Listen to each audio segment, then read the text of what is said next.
ستاره ما سپیده دست چو یک فرشته ماه نهاده دیده برها میان پرنیان بروده بود به آخرین نگاه بیگناه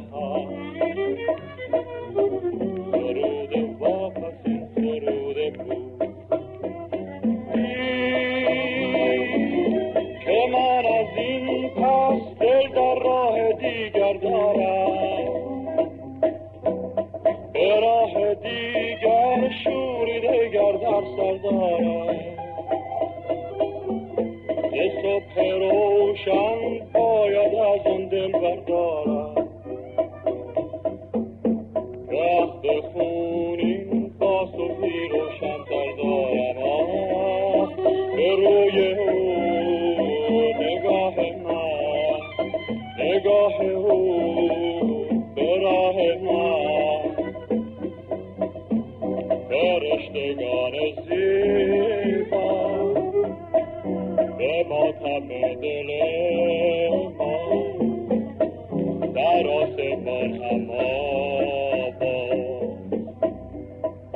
دختر زیبا همچون شبنم گلها با برگ شقایقها بنشین بر بار باد سحر. دختر زیبا چشمان سیاه بگشا با روی بهشت آسا بنگر خندانم بار دگر.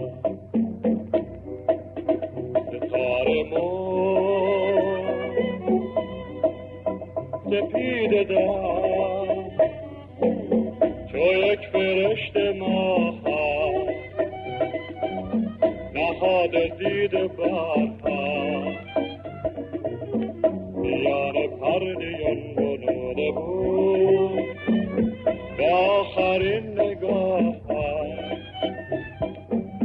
نگاه بیگناه